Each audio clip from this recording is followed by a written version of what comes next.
My name's Wade Watts. My dad picked that name because it sounded like a superhero's alter ego, like Peter Parker or Bruce Banner. But he died when I was a kid, my mom too. And I ended up here. Sitting here in my tiny corner of nowhere. There's nowhere left to go. Nowhere. Except the Oasis.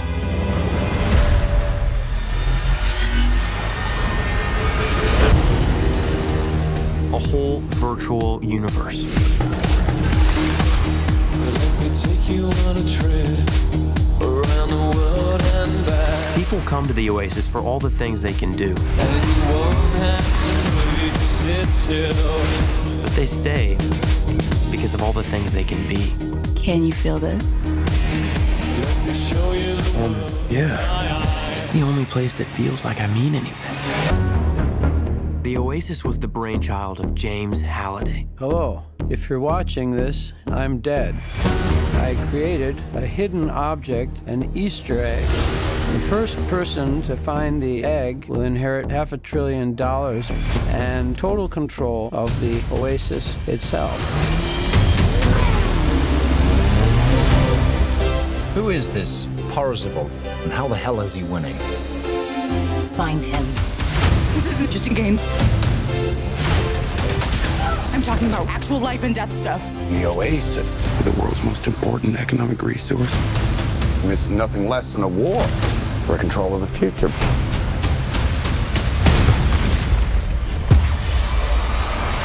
Welcome to the rebellion, Wade.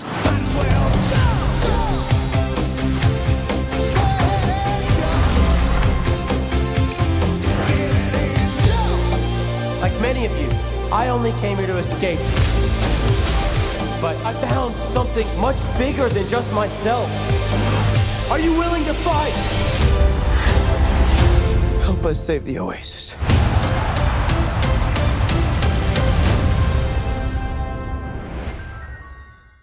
Hey everybody, they dropped a new Ready Player One trailer. Let's break this down. This is like an Easter egg hunt to end all Easter egg hunts. They're searching for an Easter egg within the Oasis, but we as viewers are searching for crazy numbers of Easter eggs in all these characters that they've used. So before we ever talk about story, just general rule of thumb for character Easter eggs is that they're generally including stuff from all Warner Brothers IP, which means a lot of DC characters like Harley Quinn and the Joker. There's some Overwatch characters, there's Chun-Li from the Street Fighter series, there's the Iron Giant, probably my favorite Easter egg, the DeLorean from the Back to the Future movies, which isn't Warner Brothers IP, that's from Universal, but it is from Steven Spielberg. So there is a little bit of studio crossover when it's important for the story, because specifically Ernst Cline wrote the DeLorean into the series, so they would have to go for that. And Steven Spielberg has that kind of juice that he can go to other studios and say, we want to put your thing in our movie.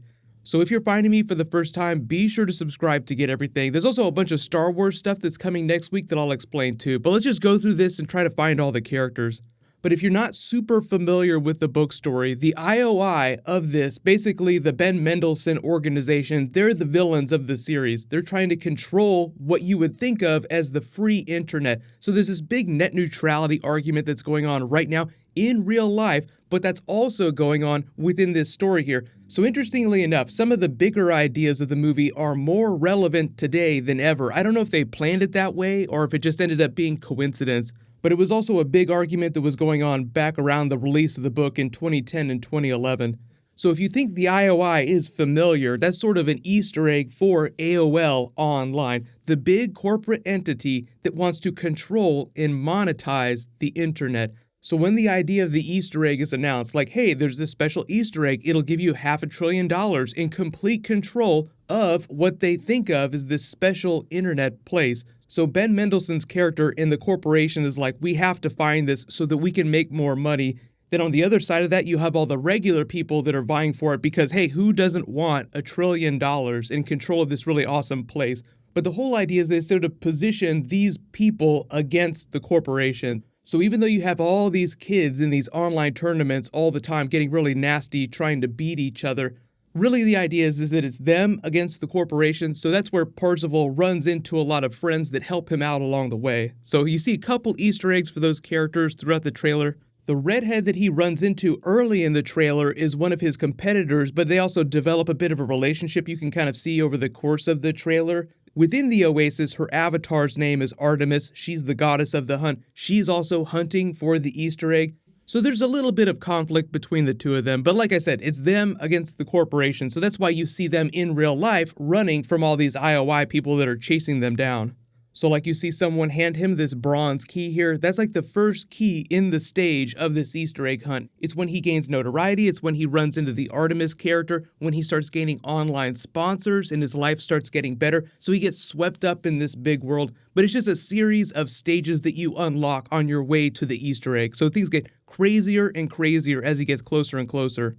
Every point in the game, every place that he goes has Easter eggs for various games, like Dungeons & Dragons is where he finds the first key.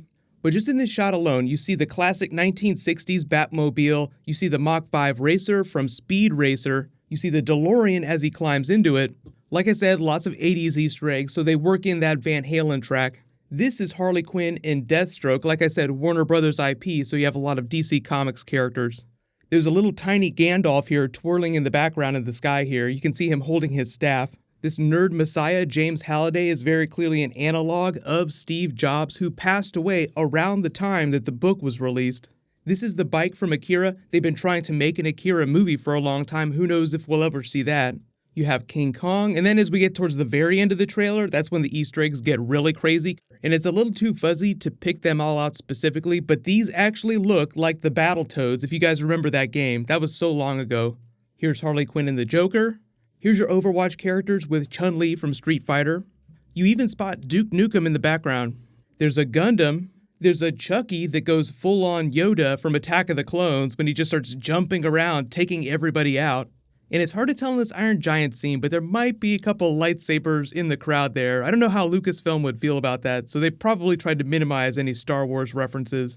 But yeah, probably my favorite Easter eggs are Chucky in the Iron Giant. Let me know in the comments, though, all the Easter eggs you spotted that I didn't include in the video, and which are your favorite.